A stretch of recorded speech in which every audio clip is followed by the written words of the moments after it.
मेरा नाम राजेश गुप्ता। जब भी हम सक्सेसफुल इंसान की तरफ देखते हैं ना, तो हमें ऐसा लगता है कि उनका लक चल गया है, उनकी किस्मत बहुत अच्छी है और इनफैक्ट वो बॉर्न जीनियस ही होंगे और ये बचपन से टैलेंटेड होंगे। ऐसा बोलकर है ना, हम सक्सेस वाले जो एफर्ट्स लगाते हैं ना, हम उन्हें इग्नोर करते हैं। जो उन्होंने मेहनत की है, जो उन्होंने एफर्ट लगाया ना, हम उस चीज़ को इग्नोर करने लगते हैं। लेकिन इस सोच को ना चैलेंज करती हैं वो एंजेला डकवर्थ कहती हैं। इस बुक का नाम है the power of passion and the preference.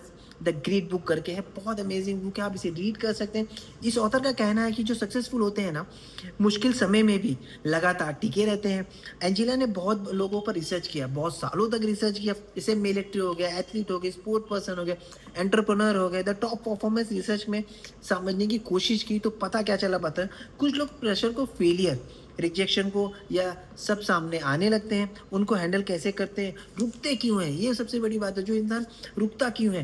इस रिसर्च के बाद उन्होंने पावरफुल कॉन्सेप्ट दिया ग्रिट ऑफ पैशन। और ग्रिट का मतलब ये नहीं होता कि सिर्फ हार्डवर्क होता है, इसका मतलब होता है पैशन प्लस परफॉर्मेंस। इसका मतलब मीनिंगफुल गोल के लिए लंबे टाइम तक लगातार मेहनत करते रहना, चाहे रास्ता कितना भी मुश्किल हो। ये किताब उन लोगों के लिए है ना, जो जल्दी डिमोटिवेट हो जाते हैं, जो कंसिस्टेंसी मेंटेन नहीं कर पाते। इनके अलावा लक्ष्य के बहुत बड़े होते हैं, जिनके लक्ष्य बहुत बड़े होते हैं लेकिन डिसिप्लिन के अनुसार बहुत कमज़ोर होते हैं, फेलियर के बाद खुद पर डाउट करने लगते हैं। चाहे स्टूडेंट हो, चाहे जो एंटरप्रेन्योर हो, चाहे स्पोर्ट्स पर्सन हो, ये किताब हर किसी के लाइफ में सक्सेस चाहिए, बहुत ज़्यादा इंपॉर्टेंट रखती है, इसे रीड करना बहुत ज़रूरी है। इसके कुछ पॉइंट्स हैं जो मैं आप सभी से शेयर करने वाला हूँ। अगर आप लोगों को लगता है कि उतना टैलेंटेड नहीं हो, ये किताब आपकी सोच बदलने का काम करेगा। आपको लगता है ना, जब आपके अंदर डाउट करने लगे, आप अपने आप को टैलेंटेड महसूस ना करें, क्योंकि ये किताब आपको बताएगी कि सक्सेस का मतलब टैलेंटेड नहीं, लगातार लगातार कोशिश करते रहना है, ये ज़रूरी है। बात करते हैं 5 learning from this book. Take away क्या है?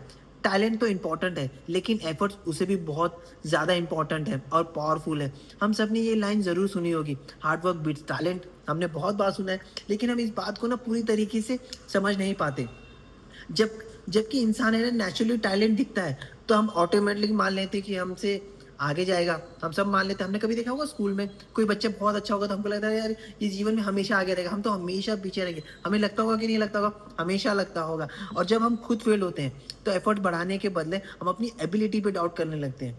आप चेक करिए, जब आप कुछ भी एग्जाम में फेल हो जाते हैं, तो आपको लगता है यार मैं पढ़ने में अच्छा नहीं हूँ, बट आप अपनी एबिलिटी पे डाउन करते हैं। ये बहुत ज़्यादा इंपॉर्टेंट रखता है। सोसाइटी लोग है ना, मेहनत करने वालों की तारीफ तो करते हैं, लेकिन अंदर ही अंदर है ना, नेचुरल ग्रेटेड गिफ्टेड लोग उनसे ज़्यादा प्रभावित होते हैं।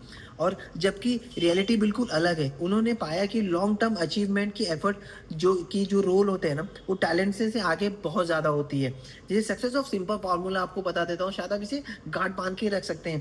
Talent multiply by efforts is equal to skill, skill multiply by achievement.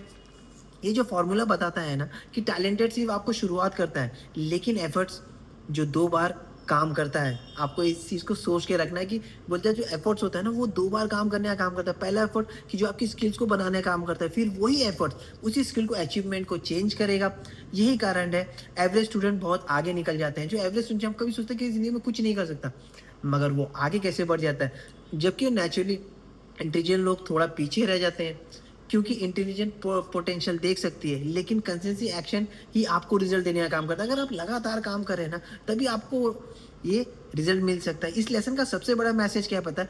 आज आप किसी चीज़ पर एवरेज हैं, तो इसका मतलब ये नहीं कि आप फ्यूचर में कमाल नहीं कर सकते। आप ये सोच के रखिए, आप फ्यूचर में एक्स्ट्रा ऑर्डिनरी बन सकते हैं, लेकिन लगातार लगातार प्रैक्टिस करते रहना है, लंबे समय तक टिके रहना। हिलाए तो आपकी ग्रोथ किसी भी टैलेंटेड इंसान से ज़्यादा हो सकती है। टेक अवे किताब का क्या है? दूसरा वे क्या है, जो मैं आपको 5 में से दूसरा, फिट का असली मतलब होता है long term consistency.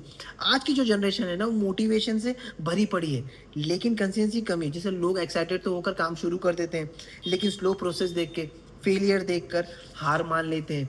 Angela Duckworth कहते हैं कि सक्सेसफुल लोग इंसान इसलिए नहीं होते क्योंकि उनके पास ज़्यादा मोटिवेशन होता है, वो इसलिए अलग होते हैं क्योंकि वो बोरिंग और मुश्किल दिनों में भी काम करते रहते हैं। ग्रेट का मतलब क्या होता है? एक मीनिंगफुल गोल के लिए सालों तक कमिटेड रहना। जब दूसरे लोग शॉर्टकट ढूंढ रहे होते हैं, तो ग्रेट लोग चुपचाप काम करते रहते होते हैं। क्वालिटी का काम करने का, मतलब वो अपने ऊपर इम्प्रूव करने करते हैं, वो अपने आप पे बोलते हैं ना काम करने का काम करते हैं, अपने अपनी स्किल को डेवलप करने का काम करते हैं, और दूसरे लोग जो रिजल्ट ना मिलने पर रुक जाते हैं। और वही ग्रीडी लोग जो बोलते हैं ना, जो सक्सेसफुल इंसान होते हैं ना, वो प्रोसेस पे भरोसा बनाए रखते हैं। ये क्वालिटी सिर्फ उन लोगों में दिखती है जो लाइफ में मास्टरी हासिल कर लेते हैं, चाहे स्पोर्ट्स हो, चाहे म्यूजिक हो, चाहे बिजनेसमैन हो, चाहे पब्लिक स्पीकिंग हो, और हर फील्ड में टॉप परफॉर्मेंस हजारों बोरिंग आवर्स में प्रैक्टिस में लगाए रखते हैं। मतलब बोरिंग होते रहे, उनका शायद लाइफ में कुछ एक्साइटेडमेंट ना हो, लेकिन वो इस चीज़ पे काम करते रहते हैं, क्योंकि सक्सेस वो ग्लैमरस नहीं होती। सक्सेस का मतलब क्या, रिपीटेडली अनफॉर्चुनेटली काम करते रहना होता है। लेकिन ग्रेट लोग इसी प्रोसेस पर प्यार करना सीख जाते हैं, वो उस बोरिंग को ही प्यार करने लगते हैं। इसी पावरफुल मैसेज से डिसिप्लिन हमेशा मोटिवेशन से आपको रिलायबल होता है। मोटिवेशन मूड पर डिपेंड कर रहा है, मोटिवेशन है ना, मूड पर डिपेंड कर रहा है। लेकिन ग्रीड का कैरेक्टर क्या होता है, हिस्सा क्या बनाया जाता है, सबसे बड़ी बात है टेक अवे थ्री, जो तीसरा वे है ना, सबसे बड़ी बात, बड़े सपने तब पूरे होते हैं जब उन्हें डेली गोल्स में थोड़ा जाए। बहुत सारे लोग है ना, बोलते हैं ना, जब बड़े सपने, हम बहुत बड़े सपने देख लेते हैं, तो बड़े सपने कब पूरे होंगे, जब उसे तोड़ा जाए, उस गोल को थोड़ा थोड़ा करके बनाया जाए। बहुत सारे लोग बड़े बड़े सपने देखते हैं, लेकिन देख कर डर जाते हैं कि गोल इतना बड़ा है तो अचीव हो ही नहीं पाएगा, हमें लगता है नहीं यार, ये तो वो ही नहीं, पहुंच ही नहीं सकते। लेकिन उसका क्या होता है सेटबैक, ये जान लेते हैं। यही कारण है कि लोग शुरू से पहले ही मेंटली हार मान लेते हैं। बोलते हैं ना, डकवर्थ कहती है लॉन्ग टर्म मोटिवेशन बनाने के लिए दिन, बोले ना, दो दो चीज़ों की ज़रूरत पड़ती है। एक तो बड़ा विजन, और छोटा है डेली कूल एक्शन। आपका विजन बड़ा होना चाहिए, आपका डेली एक्शन, चाहे आप कुछ भी करें, आपको काम करते रहें। अगर आपके पास बड़े सपने होगा तो ओवरवेलमिंग हो जाएगा, लेकिन आप अगर छोटे टास्क करेंगे तो लाइफ डायरेक्शन दे पाएंगे। इसलिए सक्सेसफुल लोग क्या करते हैं पता है, दोनों चीज़ों में कंबाइन करते हैं। मान लीजिए किसी का सपना है सक्सेसफुल स्पीकर बनना, आपको एंटरप्रेन्योर बनना है, आपको लोगों के सामने बोलना है, फ्यूचर फेम के बारे में सोचेंगे तो आपके अंदर प्रेशर आ जाएगा। आप सोचेंगे यार फ्यूचर में फेम कितना होगा, लेकिन उसे रोजाना 20 मिनट अगर आप प्रैक्टिस करते हैं, फोकस करते हैं, धीरे धीरे कॉन्फिडेंस लेते हैं और अपनी मास्टरी को डेवलप करने का काम करते हैं ना, ये प्रिंसिपल हर फील्ड में अप्लाई करने का काम करता है। डेली हैबिट छोटी लगती है, लेकिन सालों के बाद है ना, वही हैबिट्स आपकी आइडेंटिटी बन जाती है। एंजिला डकवर्थ कहती है, हार्ले की बात करती है, तो छोटे गोल्स की किसी बड़े पर्पस से ज़्यादा जोड़ना चाहिए। आप जो छोटे छोटे गोल जोड़ रहे हैं ना, उसका बड़ा पर्पस होना चाहिए, उसका बड़ा विजन होना चाहिए, तो 100% वो काम होने लगता है। जो आप डेली एक्शन किसी भी मीनिंगफुल कनेक्टेड होती है, तब की कंसिस्टेंसी होती है, ईजी नहीं होता। इस लेसन का सबसे बड़ा मैसेज क्या है पता है, एक्स्ट्रा ऑर्डिनरी लाइफ अचानक नहीं बनती, वो छोटे छोटे डिसिप्लिन एक्शन से बड़े होते हैं जो डेली रिपीटेड करते हैं। और अभी चौथा टेक अवे क्या होता है, स्किल तभी वैल्यूएबल होती है जब उसके पीछे एफर्ट्स, बहुत लोगों में पोटेंशियल टैलेंट होते हैं, इंटेलिजेंट होते हैं, कैपेबल होते हैं, लेकिन फिर भी एक्स्ट्रा ऑर्डिनरी रिजल्ट क्यों नहीं क्रिएट कर पाते, क्योंकि potential alone is not enough. Angela Duckworth कहते हैं कि टैलेंटेड और स्किल दोनों अलग अलग चीज़ है। टैलेंटेड नेचुरली एबिलिटी हो सकती है, लेकिन स्किल प्रैक्टिस से ही बनती है। उन्होंने स्किल और अचीवमेंट को एक्सप्लेन करने के लिए दो इक्वेशन बताया, जो कि मैं आपको बताने वाला हूँ। टैलेंटेड आपके एफर्ट्स को मल्टीप्लाई करता है तो स्किल बनती है, स्किल को जब आप एफर्ट से मल्टीप्लाई करते हैं तो अचीवमेंट बनता है। इसका मतलब है एफर्ट हर स्टेज पर ज़रूरी है। आप टैलेंटेड हैं लेकिन मेहनत नहीं कर रहे, तो आपकी एबिलिटी, आपकी पोटेंशियल बनकर ही रह जाएगी। पोटेंशियल तो था लेकिन कमाल नहीं कर पाया। आप मैं बोलते हैं ना, कई कर देते हैं यार इसके अंदर तो टैलेंटेड है, ये जीवन में बहुत बड़ा कर जाएगा, पोटेंशियल होती है, लेकिन वो बड़ा क्यों नहीं कर पाता।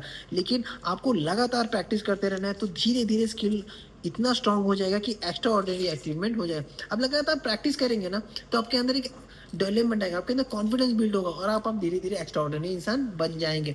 और आपको बता दूं, सक्सेसफुल इंसान वही बनता है जो आपको शुरुआत में, बोलता ना, जिसको शुरुआत में आप अंडर एस्टिमेट किए गए थे, क्योंकि आप उन्हें खुद को इंप्रूव करना बंद नहीं करते, वो दिन भर अपने लिए काम करते रहे। इस लेसन का मैसेज क्या है ना, बहुत प्रैक्टिकल है।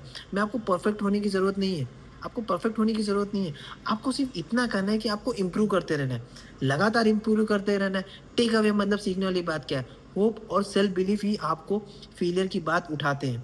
आप हमेशा ख्याल करिए, टेक अवे 5 का बात क्या होता है ना, कि आपको होप और सेल्फ बिलीव ही आपको फेलियर की बात उठाते हैं।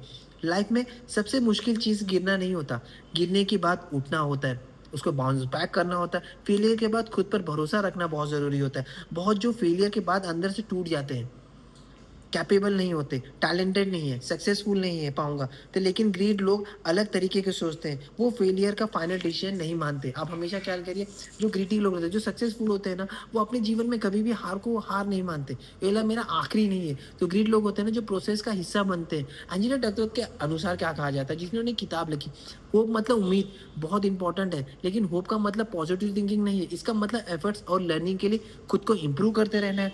जब ग्रीडी लोग फेल ही होते हैं, तो खुद से कहते हैं, आज नहीं हो पाया, लेकिन मैं इस पे सीखता रहूँगा, मैं काम करता रहूँगा। यही माइंडसेट बाकी बोलते हैं ना, बाकी अलग लोगों से अलग बनाता है। वही विक्टिम माइंडसेट में फँसते हैं। लाइफ ऑफ अनफेयर मानने की रुकते नहीं है। इस लेसन का सबसे बड़ा मैसेज क्या है पता है? ज़िंदगी में जीत उन लोगों की होती है जो हारने के बाद भी खुद को एक और चांस देते हैं। आप हमेशा ख़्याल करें, जीवन में जब भी आपको लगे कि मैं हार गया हूँ, तो अपने आप को एक चांस ज़रूर देना। ये किताब हमारी कैरेक्टर के बारे में बताने का काम करती है। Thank you so much. अपना ख़्याल करिए। ज़िंदगी में बड़ा करने के लिए सबसे पहले खुद पर विश्वास करना बहुत ज़रूरी है।